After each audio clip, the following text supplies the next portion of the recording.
기도의 자리에 나오신 여러분들을 환영합니다. 비도 많이 오고 또 썬더스톰 그 경고도 떴었는데요. 이 자리에 비바람 뚫고 오신 여러분들 하나님께서 힘 주시고 능력 주실 줄로 믿습니다. 우리 좌우에 계신 분들, 앞뒤에 계신 분들 보고 함께 인사하겠습니다. 한 주간 수고 많으셨습니다. 한 주간 수고 많으셨습니다. 하나님께서 여러분들의 삶 가운데 더욱더 큰 힘이 되어 주실 줄로 믿습니다.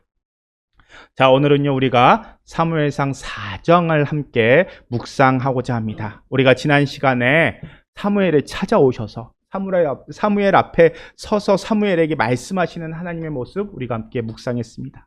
사무엘아, 사무엘아, 찾아오셔서 하나님의 말씀을 전하게 하신 그 하나님의 모습.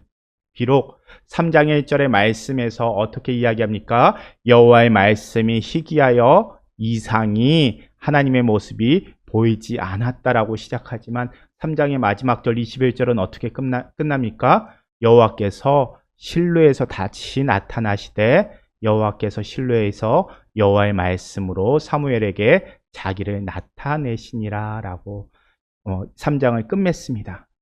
하나님께서 말씀으로 다시금 드러내셨다는 겁니다.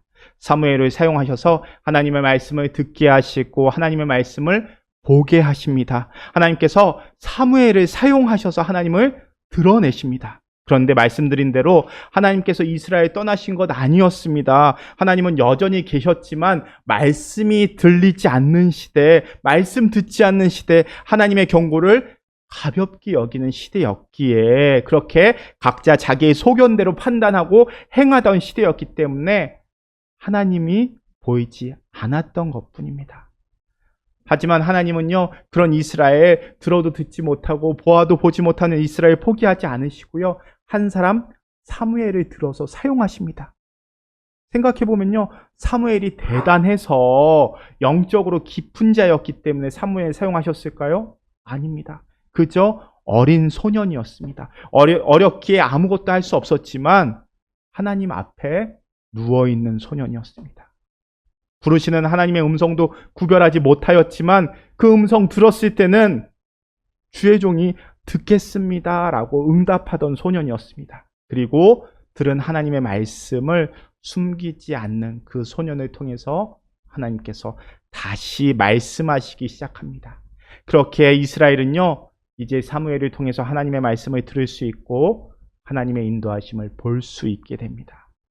그리고 그 기도하는 자리에 서 있는 우리가 그 역할 감당해야 합니다. 하나님이 우리 가정 가운데 하나님께서 주시는 말씀을 그저 엎드려 들을 수 있을 때, 그리고 하나님 앞에서 말씀하소서 주의 종이 듣겠습니다 라고 응답할 수 있을 때 하나님께서 우리 가정을 위해서, 우리 공동체를 위해서 하나님의 말씀을 우리에게 듣게 하실 것입니다. 목사님, 저는 들을 기가 없습니다. 제가 무슨 능력이 있겠습니까? 목사님이, 그래도 목사님이시니까 우리 가정 위해서 기도해 주시면 되지 않습니까? 아닙니다. 그 기도 누가 해야 합니까? 내가 해야 합니다. 그것이 가정에서 그리고 공동체에서 먼저 부르심을 받은 자의 의무입니다. 그 역할 감당하셔야 됩니다. 누가요? 여기 계신 여러분들이, 내가 해야 합니다. 그것이 먼저 부르심 받은 자들의 역할입니다. 그리고 그렇게 듣는 것에서 끝나는 것이 아니라 하나님께서 주시는 그 마음속에 찔림이 있고 뜨거워짐이 있는 그 음성을 듣고 전하실 수 있어야 합니다. 행할 수 있어야 된다는 뜻입니다. 그러할 때 우리는, 그리고 우리의 자녀들은요, 우리의 공동체원들은요, 마치 엘리처럼, 그리고 엘리의 자녀 홈리와 비나스처럼 알고도 짓는 죄들, 알면서도 죄 짓는 모습 범하지 않게 될 것입니다. 이미 알고 있고 설교로, 말씀으로, 책망으로 여러분들은 죄인데도 아직도 엘리처럼, 엘리의 아들들처럼 붙잡고 있는 것, 죄인 줄 알면서 붙잡고 있는 것이 있다면은 오늘 행하십시오. 세월을 아끼십시오. 하나님의 말씀이, 그리고 하나님의 심판이 도적과 같이 우리가 예상하지 못하는 바로 그때에 우리에게 다가와서 죄의 삭슬 우리에게 물으실 줄 모릅니다. 그러니 우리 가정 안에서, 우리 교회 안에서 사무엘과 같이 주님, 제가 주의 종이 듣겠습니다. 응답하는 저와 여러분들이 되셔서 가정을 살리고 교회를 세우는 역할을 감당하실 수 있기를 축원합니다. 자, 이제 사무엘서 4장 말씀입니다. 우리 4장에서 1절과 2절 말씀, 1절과 2절 함께 읽겠습니다. 사무엘의 말이 온 이스라엘에 전파되니라. 이스라엘은 나가서 블레셋 사람들과 싸우려고 에벤에셀 곁에 진치고 블레셋 사람들은 아벡에 진쳤더니 블레셋 사람들이 이스라엘에 대하여 전열을 벌이니라. 그 둘이 싸우다가 이스라엘이 블레셋 사람들 앞에서 패하여 그들에게 전쟁에서 죽임을 당한 군사가 4,000명 가량이라. 자, 사무엘의 말이 온 이스라엘에 전파가 됩니다. 사무엘을 통해서 하나님의 말씀이 전파가 됐다는 뜻이겠죠. 여기서 사무엘의 말은 3장 마지막 절과 이어집니다. 여호와의 말씀이 사무엘에게 당신을 드러내시게 됩니다. 그리고 사무엘의 말이 온 이스라엘에게 전파가 됩니다. 그러니까 사무엘의 말은요, 하나님께서 주신 말씀을 전했다는 뜻입니다. 이스라엘이 말씀이 희귀해졌던 그 세상에서 이제 그 말씀이 들리는 세상으로 바뀌어 갑니다. 새로운 시대가 온 만큼 이스라엘 민족은 이제 자신들을 항상 위협했던 이 블레셋 앞에서 더 이상 움츠러들지 않고 블레셋과의 싸움을 시작합니다. 1절 말씀을 따라가다 보면요, 이스라엘이 나가서 블레셋 사람들과 싸우려고 에벤에셀 곁에 진치고 블레셋 사람들은 아벡에 진쳤더니, 이 구절은요, 이제까지는 이스라엘이 주로 침략을 당했었는데 이제 입장이 바뀌어서 이스라엘이 먼저 전쟁을 시작했다는 뜻입니다. 그만큼 블레셋과 맞설 자신이 있다는 뜻입니다. 그래서 진을 갖추고 싸웁니다. 그런데 그 결과가 어떻습니까? 이스라엘이 대패합니다. 그래서 2절을 보면요, 전열을 버리고 싸우다가 이스라엘이 블레셋 사람들 앞에서 패하여 그들에게 전쟁에서 죽임을 당한 군사가 4,000명 가량이라고 전합니다. 정말 대패했다는 뜻입니다. 여기서 당시 고대 기준으로 목사님 4,000명이라는 숫자 너무 큰 거 아닙니까? 라고 생각하시는 분들도 있을 겁니다. 목사님들도 그렇게 생각하시는 분들도 있습니다. 그래서요, 이 구절을 원어로 보면은 4,000이라는 숫자, 아르바 엘러핌이라고 하는데요. 여기서 엘러핌이 1000을 나타내는 숫자인데요. 엘러프의 복수형입니다. 그런데 이 엘러프라는 단어가 친족, 부족이라는 의미도 있습니다. 그러니까 작은 그룹을 나타내기도 합니다. 그래서 실제로 4,000명이 아니라 군대의 4개 유닛 정도, 그러니까 4개의 부대로 해석할 수도 있습니다. 자, 이렇게 4,000명으로 해석을 하든 4개의 부대로 해석을 하든 이스라엘 입장에서는 대패했다는 뜻입니다. 이렇게 전투에서 대패를 하고 진영으로 다시 돌아오게 됩니다. 우리 계속해서 3절 말씀 함께 읽겠습니다. 3절입니다. 백성이 진영으로 돌아오매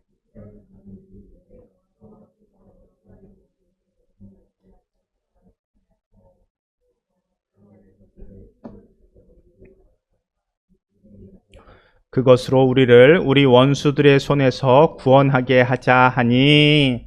자, 전투가 끝나고 진영으로 돌아온 이스라엘 백성들 앞에서 장로들이 말합니다. 여호와께서 어찌하여 우리에게 오늘 블레셋 사람들 앞에서 패하게 하셨는가 라고 하면서 하나님이 우리를 이 전쟁에서 패하게 만들었다라고 말합니다. 그러니까 전쟁의 주도권을 갖고 계신 분이 하나님이다라고 이스라엘 사람들이 인정을 하고 있는 겁니다. 그러니까 이 전쟁의 결과를 우연이나 실력 차이로 돌리지 않고 여호와께서 우리를 패하게 하셨다라고 고백하는 겁니다. 그런데 문제는 그 다음입니다. 어찌하여 우리가 오늘 블레셋 사람들 앞에서 패하게 하셨는가 라고 말하면서 정작 하나님께 묻지를 않습니다. 전쟁의 주도권이 하나님께 있다면, 그리고 우리가 오늘 패배했다면 하나님께 여쭤봐야 되지 않겠습니까? 하나님, 이 전쟁 하는 게 맞습니까? 하지 말아야 합니까? 만약에 해야 한다면 이 전쟁 어떻게 해야 합니까? 여쭤봐야죠. 그런데 그렇게 하나님께서 우리를 패하게 하셨다면 무언가 우리에게 문제가 있지는 않은가 돌아봐야 하는데, 이 이스라엘 사람들 돌아보지도 않고 하나님께 묻지도 않습니다. 우리가 무엇을 잘못했고 무엇을 회개해야 하겠습니까? 묻는 모습이 없습니다. 그리고 이 전쟁 해야 할지 말아야 할지, 이 전쟁 하나님께서 기뻐하시는 전쟁인지 아닌지도 묻지도 않습니다. 전쟁의 주권이 하나님께 있다고 인정하면서도 하나님의 뜻을 구하고 있지 않는 겁니다. 그러니까 이 사람들이 지금 하나님 탓만 하고 있는 겁니다. 자, 계속해서 3절에서 이스라엘 장로들이 사무엘상 4장 3절에서 이스라엘 장로들이 이렇게 제안합니다. 실로에서 여호와의 언약궤를 우리에게로 가져다가 우리 중에 있게 하여 그것으로 우리를 우리 원수들의 손에서 구원하게 하자라고 제안합니다. 자, 장로라는 사람들이 이렇게 생각하고 있는 겁니다. 그런데 방금 읽은 3절 뒷부분을 보세요. 계속해서 반복되는 단어가 있습니다. 제가 다시 한번 읽어볼게요. 잘 들어보세요. 여호와의 언약궤를 실로에서 우리에게로 가져다가 우리 중에 있게 하여 그것으로 우리를 우리 원수들의 손에서 구원하게 하자. 자, 어떤 단어가 반복됩니까? 계속해서 우리 이야기를 합니다. 이 구절을요, 히브리어로 보면은 우리에게로 가져다가 할 때 우리에게로라는 단어가 이 전치사가요, 여러 가지로 해석할 수 있는데 두 가지로 크게 해석될 수 있습니다. 첫 번째는 우리가 읽고 있는 성경에 번역된 대로 to us, 그러니까 우리에게로 가져오자라고 번역될 수도 있는데요. 또 다른 의미는 for us입니다. 우리를 위해서, 우리를 위해라고 번역될 수 있습니다. 그러니까 이 전쟁은 우리를 위한 전쟁이라는 겁니다. 하나님을 위한 전쟁이 아니라 이스라엘이 우리를 위한 전쟁으로 생각하고 있다라는 것을 보여주는 겁니다. 그러니까 이제 문제는요, 이 언약궤를 바라보는 관점입니다. 언약궤가 뭔가요? 쉽게 말하자면은 이스라엘이 시내산에서 받은 십계명 돌판입니다. 언약궤에는요, 십계명 돌판, 그러니까 하나님과 이스라엘 사이에 언약, 약속이 들어 있습니다. 그래서 언약궤 뚜껑에 곧 속죄소 위에는요, 내가 거기서 너와 만나겠다라고 하신 하나님의 임재 자리가 됩니다.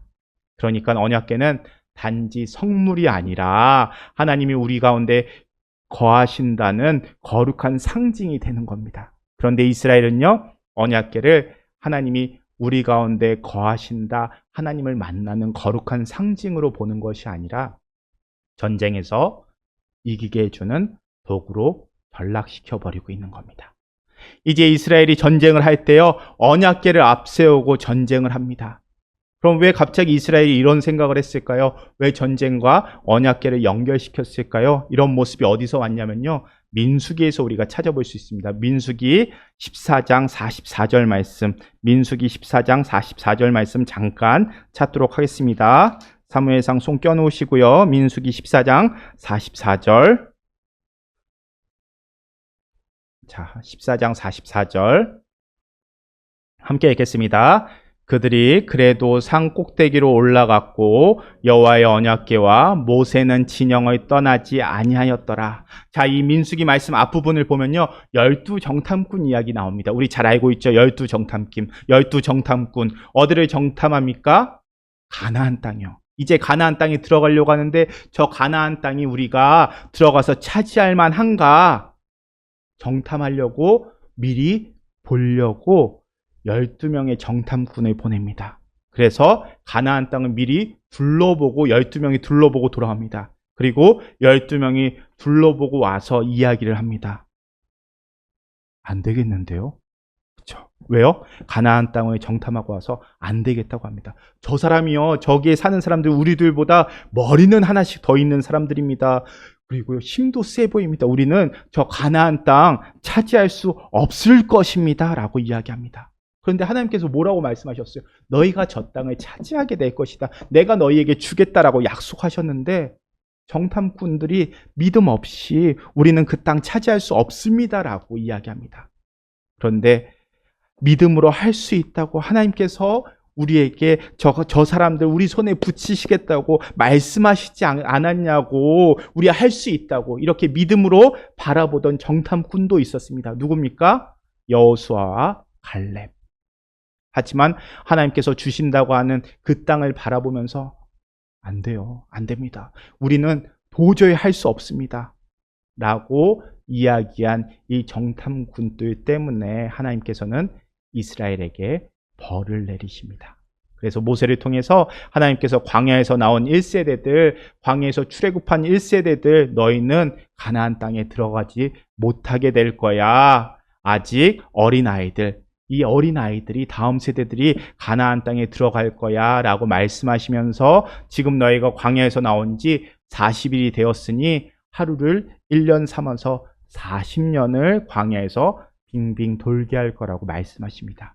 그 말씀 듣고 뒤늦게 이스라엘 백성들이 하나님, 그러면요 우리가 다시 가나안 땅에 들어가겠습니다 라고 이야기를 하죠. 그러니까 하나님이 이제는 가지 말고 지금 광야에 가서 광야에서 빙빙 돌면서 훈련 받으라고 말씀하십니다. 그런데도 또 이스라엘 백성들이 그 하나님 말씀 거역하고 기어이 가나안으로 들어갑니다. 그런데 가나안으로 들어가는데 하나님의 언약궤가 움직이지를 않는 겁니다. 그런데 이 사람들은 자기 멋대로 가나안 땅으로 들어가서 가나안 사람, 아말렉 사람들하고 싸웁니다. 그런데 어떻게 됩니까? 대패해서 많은 사람들이 죽습니다. 그때 방금 읽은 민수기 14장 44절 말씀, 언약궤와 모세는 진영을 따라가지 않았다라는 표현이 나옵니다. 이 구절의 근거로 이스라엘이요 이후에는 전쟁할 때마다 항상 언약궤를 앞세워 나갑니다. 그래서 언약궤가 앞서 나가면은 승리한다라는 경험을 하게 됩니다. 이러한 경험들을 바탕으로 이스라엘 사람들에게 믿음이 생깁니다. 여호수아의 여리고 전쟁을 보면요, 그리고 요단강을 건널 때도 항상 법궤가 먼저 앞에 서고, 여리고성을 돌 때도 법궤가 앞에 서고, 제사장들이 앞에서 돌면서 뿔나파를 부르게 합니다. 그러니까 법궤가 함께 한다는 것은 하나님이 함께 하신다는 것이고, 법궤가 나가면 전쟁에서 이긴다라는 믿음과 확신이 있었습니다. 이 모습 누가 지시하신 걸까요? 하나님께서 지시하신 겁니다. 그래서 하나님께서 내가 너희와 함께 하겠다는 모습으로 법궤를 먼저 들고 가라고 말씀하십니다. 그런데 지금 이 사무엘서에서는요, 블레셋과의 전투에서 이스라엘 사람들에게 이 법궤가 하나님의 임재의 상징이고 하나님께서 이 언약궤에 임재하고 계시고 언약궤를 통해서 일하신다라는 믿음을 갖고 있었을까요? 아닌 것 같습니다. 이들에게는요, 그저 이 언약궤 들고 가면 전쟁에서 이기게 해주는 도구로 생각했던 것 같습니다. 그러니까 전쟁을 이기기 위해서 하나님께서 함께 하시는 게 가장 중요한데 그게 아니라 우리는 법궤만 들고 가면 이긴다라는 승리의 공식이고 매뉴얼로 생각한 겁니다. 그러니까 왜 법궤를 들고 전쟁에 나가야 하는 걸까? 생각하지 않습니다. 그저 법궤만 있으면 우리가 이긴다라고 생각해 버린 겁니다. 하나님을 잃어버린 법궤가 무슨 의미가 있겠습니까? 그저 돌판에 불과합니다.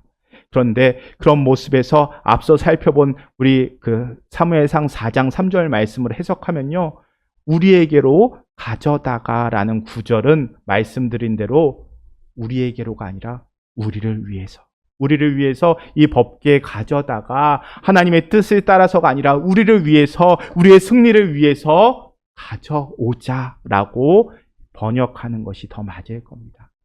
우리를 위해서, 그러니까 이 전쟁이 하나님을 위한 전쟁, 하나님을 따르는 전쟁이 아니라 우리를 위한 전쟁이라는 겁니다. 오로지 우리를 위한 전쟁, 그러니까 언약궤가 있어야 되는 이유도, 언약궤를 가져와야 되는 이유도 전부 다 우리를 위해서, 나를 위한 것이지 하나님께 맡기고 하나님께서 이끄시는 전쟁이라고 이 사람들은 생각하지 않는 겁니다. 그런데요, 생각해보면요, 우리도 신앙생활할 때 비슷한 모습이 있는 것 같습니다.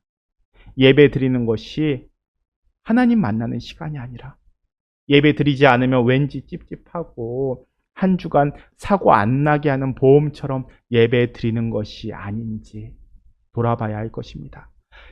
11조를 드리는 것도 나의 모든 것이 다 주께로부터 하나님께서 주신 것입니다. 그의 일부를, 하나님께서 말씀하신 일부를 드립니다라는 고백이 아니라 그저 11조 내가 조금 덜 드리면 벌 받을 것 같아서 벌 받지 않는 비용 정도로 생각하는 것은 아닌지. 기도가 하나님의 말씀을 듣고 하나님의 뜻을 구하는 시간이 아니라 내 계획에 힘을 줄여주고 하나님 저 이거 하려고 그러는데 이거 잘 풀어주세요 라고 주문처럼 사용하고 있는 것은 아닌지. 쉽게 말해서 우리가 하나님을 주인으로 생각하는 것이 아니라 도구로 그저 도우미로 대하고 있는 건 아닌지 오늘 우리에게 살펴보라는 겁니다. 마치 오늘 말씀에 이스라엘이 언약궤를 대하듯이 우리가 하나님을 대하고 있는 건 아닌지 돌아보라는 겁니다. 자, 우리 계속해서 4절 말씀 4절 함께 읽도록 하겠습니다. 4절입니다. 이에 백성이 실로로의 사람을 보내어 그룹 사이에 계신 만군의 여호와의 언약궤를 거기서 가져왔고 엘리의 두 아들 홈니와 비느하스는 하나님의 언약궤와 함께 거기에 있었더라. 자, 이제 백성들이요 실로로 사람을 보냅니다. 실로 어디였어요? 우리 알고 있듯이 엘리가 있었던 곳입니다. 엘리가 있는 곳이 실로입니다. 그 엘리가 있는 실로의 성막으로 보내서 그룹 사이에 계신 만군의 여호와의 언약궤를 이제 가져옵니다. 그리고 그 옆에 누가 들고 옵니까? 엘리의 두 아들 홈니와 비느하스가 언약궤와 함께 거기에 있었다라고 전합니다. 그런데 전쟁에서 언약궤가 나갈 때는요, 아니 하나님께서 이끄시는 전쟁을 할 때 이스라엘 백성들이 해야 되는 것들이 있습니다. 하나님의 백성들이 해야 되는 것들이 있습니다. 신명기 23장을 보면요, 전쟁에 나가기 전에 백성들은 정결해야 하고 언약궤를 메고 나가는 제사장들은 더 정결해야 합니다. 왜냐하면요, 하나님이 하시는 전쟁이기 때문입니다. 그런데 지금 언약궤 옆에 서 있는 제사장이 누굽니까? 엘리의 두 아들 홈니와 비느하스. 그런데 홈니와 비느하스는 그런 사람들이 아니잖아요. 이 사람들이 자기 멋대로 살았던 사람들이지 않습니까? 홈니와 비느하스가 언약궤를 들고 갔다는 것 자체가 이미 틀렸다는 겁니다. 이 사람들은 이 법궤를 하나님의 임재의 상징으로 생각하지 않는 사람들입니다. 하나님이 임재하시는 장소라고 생각했다면은 출애굽기 25장을 보면은 법궤는 그 안에 십계명 돌판이 들어있기 때문에 언약궤는 하나님과의 언약 그 자체라고 생각하고 또 하나님께서 내가 임하시겠다라고 하는 그 하나님의 말씀을 믿었더라면 제사장들은 자신의 모습을 자신의 삶의 모습을 정결하게 구별된 모습으로 나왔어야 하는데 그 마음가짐이라도 구별된 모습으로 정결하게 나왔어야 하는데 지금 그 언약궤를 들고 나오는 제사장들조차도 하나님의 임재를 믿지 않는 모습으로 나왔다는 겁니다. 아들에게 하나님의 언약궤는 그저 이 엘리 아들들에게 하나님의 언약궤는 그저 자판기 동전입니다. 자판기에 동전 넣듯이 언약궤 있으면 언약궤 넣으면 전쟁에서 이기는 것, 언약궤가 하나님이 임하시는 도구가 아니라 하나님의 이 언약궤 가져가면 하나님의 능력이 발휘되는 도구로, 하나님의 도구로, 전쟁 도구로 생각하고 있던 사람들입니다. 우리 계속해서 5절부터 8절 말씀도 함께 읽겠습니다. 여호와의 언약궤가 진영에 들어올 때 온 이스라엘이 큰 소리로 외치매 땅이 울린지라 블레셋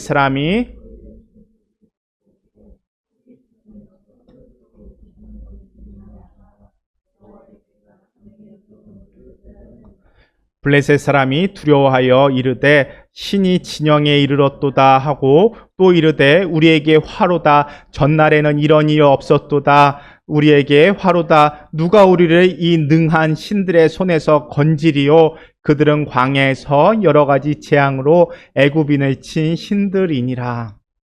자, 이제 언약궤가 이스라엘 진영으로 들어옵니다. 이스라엘 입장에서 언약궤가 들어오니까 사기가 올라갑니다. 언약궤 들어오니까 하나님이 이스라엘을 이기게 해줄 거야 라고 생각하면서 소리를 지릅니다. 그리고 블레셋 사람들도 그 소리를 듣고 여호와의 궤가 들어온 줄을 알게 됩니다. 그리고 블레셋 사람들은요, 그 소리 듣고 크게 겁을 먹습니다.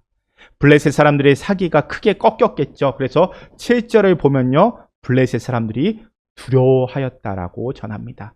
신이 진영에 이르렀다고 하면서 우리를 화 있게 하도다. 또 8절 말씀이죠. 큰 화로다, 큰일 났다는 겁니다. 이 신은 광야에서 이스라엘을 이끄시고 애굽 사람들을 치신 신이다.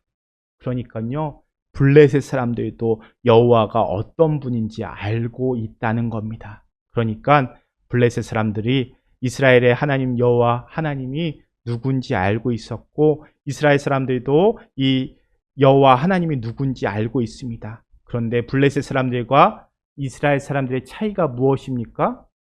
차이가 없습니다. 그러니까 사무엘서가 이야기하는 것은요, 지금 이스라엘의 신앙과 블레셋 이방인의 신앙이 차이가 없다는 겁니다. 이스라엘아, 블레셋 사람들도 저 이방인들도 여호와 하나님이 누군지 안다. 그런데 거기에서 끝나면 안 된다는 겁니다. 여호와 하나님을 아는 것으로 만족해서는 안 된다는 겁니다. 아는 것에서 끝나는 것이 아니라 삶으로 이어져야 된다는 겁니다. 블레셋 사람들도 알지만 그렇지만 그렇다고 하나님 여호와 하나님을 섬기지는 않지 않습니까? 그러니까 이스라엘아, 너희도 사실 별로 다르지 않잖아. 여호와 하나님을 알기는 하지만 너희가 하나님을 섬기는 모습으로 살고 있냐 묻는 겁니다. 그저 법궤를 자판기처럼 가져가면 하나님의 능력이 발휘되고 가져가지 않으면 하나님의 능력이 발휘되지 않고 그런 하나님 아니라는 겁니다. 자, 사무엘서가요, 한 권의 책으로 만들어져서 사람들에게 읽혀지기 시작한 것은요, 바벨론 포로기 이후입니다. 결국 하나님의 말씀을 잊어버리고 살다가 나라가 망하고 포로 생활을 하던 그 시대입니다. 그러니까 사무엘서가 말하고 싶은 것은요, 우리가 지금 이렇게 나라가 망하고 포로 생활까지 하고 있는 이 모습 누구 때문이겠냐? 우리가 하나님의 백성이라면 우리가 하나님께서 언약 맺으신 이스라엘이라고 이야기하지 않느냐? 그런데 왜 우리가 하나님의 백성임에도 버림을 받아야 하고 이렇게 고생하며 살아야 하는가 스스로 한탄하는데 우리는 솔직히 우리의 모습을 돌아봐야 하지 않겠냐라는 것을 이야기하는 겁니다. 우리의 모습이 하나님을 안다고 이야기하는데 정말 하나님을 아는 모습이었냐? 우리가 하나님 안다고 하나님의 말씀을 안다고 하는 수준이 저 블레셋 사람들, 우리가 이방 민족이라고 우습게 여겼던 블레셋 사람들과 다를 게 뭐야? 머리로만 알고 하나님 섬기지 않고 기도하지 않는 우리의 모습이 과연 우리가 이방인이라고 하는 저 사람들과 다를 게 무엇냐라고 묻고 있는 겁니다. 우리가 정말 하나님을 아는 사람처럼 하나님 말씀에 순종하였느냐? 하나님의 말씀을 안다고 이야기하면서 정말 그 말씀 속에서 하나님 말씀 안다고 이야기하면서 그 말씀 속에서 하나님의 말씀을, 하나님의 마음을 읽어내려고 노력했느냐? 그리고 너희가 정말 그 말씀대로 살아냈느냐? 지금 묻고 있는 겁니다. 그리고 사무엘서를 읽고 있는 지금 우리에게도 묻는 겁니다. 너희들 교회에 모여서 하나님의 자녀라고 설교도 많이 듣고 하나님에 대한 이야기 많이 들었는데 정말 우리가 하나님의 말씀을 아는 자처럼 살아가고 있는지 물어보고 있는 겁니다. 블레셋 사람들도 여호와 하나님 알았습니다. 그런데 성경 말씀이 정말 좋은 말씀이라는 거 블레셋 사람들도 알았습니다. 그런데 그 말씀을 정말 살아있는 하나님의 말씀으로 받아들이고 그 말씀대로 살아가고 있느냐? 이 말씀이 묻고 있는 겁니다. 우리가 아니 나는요 정말 하나님의 말씀대로 살아가고 있나? 돌아보라는 겁니다. 교회 안 나오면 왠지 찝찝하고 법기 없으면 왠지 질 것 같고 예배 안 나오면 왠지 벌 받을 것 같고 우리의 신앙이 그런 이방인들의 모습과 같지는 않은지 스스로 돌아보라는 겁니다.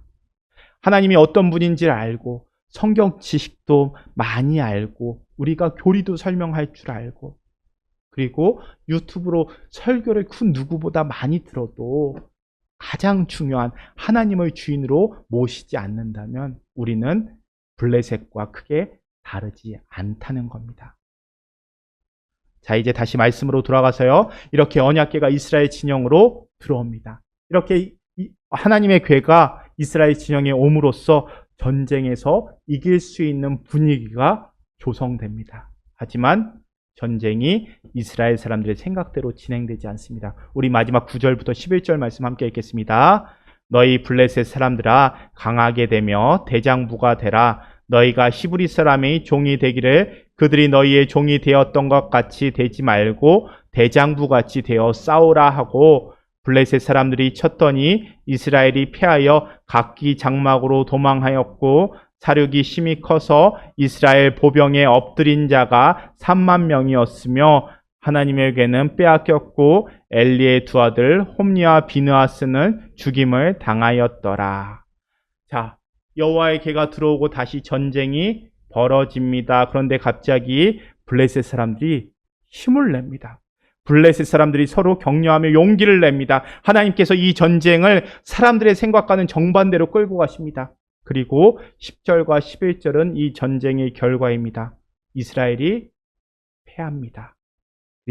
그래서 각기 장막으로 도망갑니다. 사륙이 심히 커지고 이스라엘 보병 중에 엎드려진 사람들, 그러니까 죽임을 당한 사람들이 얼마라고요?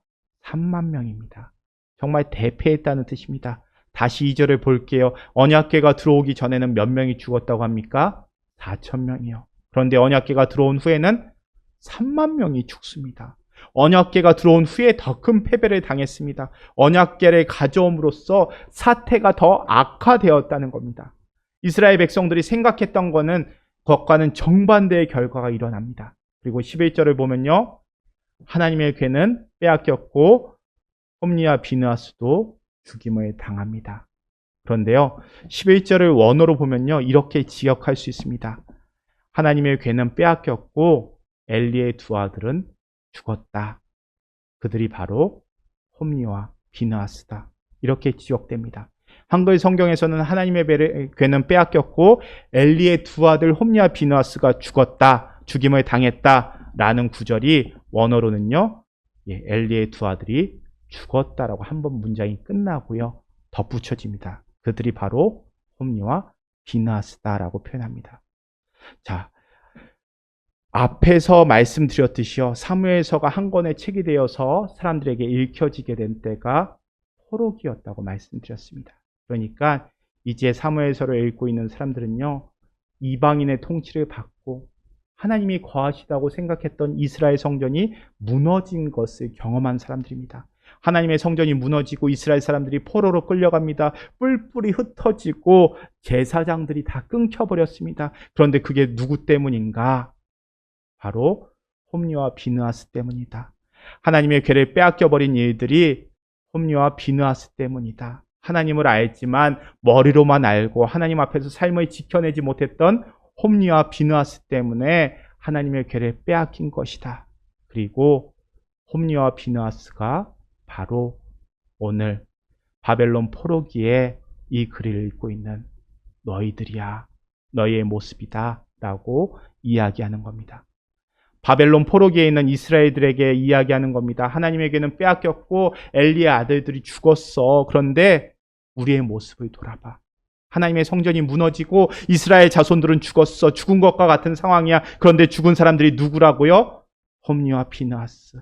홈니와 비느하스 같은 너희들이야. 홈니와 비느하스 같은 너희들의 악행이 이스라엘의 성전을 무너뜨리고 예루살렘 성전을 무너뜨리고 너희를 죽은 것과 같은 모습으로 만들어버린 거란다. 홈니와 비느하스가 바로 너희의 모습이야 라고 사무엘서가 이야기하고 있는 겁니다. 그때 홈니와 비느하스 때문에 궤를 빼앗겼고 사람들이 죽었어. 그런데 지금은 그렇게 살았던 너희들 때문에 예루살렘 성전이 무너지고 우리 모두가 포로가 된 거야 라고 이야기하는 겁니다. 그리고 사무엘서는요. 포로기 이스라엘 사람들 뿐만 아니라 오늘날 사무엘서를 읽고 있는 우리에게도 이야기하는 겁니다. 홈니와 비느하스의 모습이 바로 내 모습은 아닌지 돌아보라는 겁니다. 그리고 홈니와 비느하스와 같은 모습으로 살고 있다면 돌이켜야 한다 이야기하는 겁니다. 그러니까 오늘 말씀의 사무엘서는요. 단순한 전쟁 이야기가 아니라 우리의 신앙을 점검하라는 말씀입니다. 오늘 말씀에서 이스라엘의 문제는요. 첫 번째는 전쟁이 주권이 하나님께 있다고 말하면서도요. 하나님의 뜻을 끝끝내 묻지 않습니다. 언약궤를 하나님을 위한 자리가 아니라 나를 위한 도구로 사용합니다. 제사장과 백성의 타락 속에서도 이스라엘은 회개하지 않습니다. 그저 언약궤만 있으면 된다라고 생각하면서 하나님을 그리고 이 언약궤를 세상의 종교로 만들어 버립니다. 이번 한 주도 전쟁과 같은 삶을 살아낸 우리에게도 말하고 있는 겁니다. 우리의 기도의 방향성이 홈리와 비느하스 같지는 않은지, 언약궤만 가져오면 이긴다고 생각했던 이스라엘 같지는 않은지 돌아보라는 겁니다. 우리의 기도의 방향성을 점검하라는 겁니다. 주님, 왜 이런 일을 허락하셨습니까? 하나님께 물으며 기도하면서도 내 모습은 멈추지 않고 돌이키지 않는 이 모습, 홈리와 비느하스 같이 기도하고 있지는 않은지 돌아보라는 겁니다. 주님의 언약궤를 단순히 나쁜 일 피하고 복받기 위한 수단으로 사용하고 있지는 않은지, 그리고 마지막 11절 말씀처럼 하나님에게는 빼앗겼고 엘리의 두 아들은 죽었는데 그 두 아들의 모습이 바로 네 모습은 아닌지 우리에게 묻고 있는 겁니다. 이 물음에 우리가 당당하게 아니라고 대답할 수 있는지 돌아보는 한 주간의 삶이 될 수 있었으면 좋겠습니다.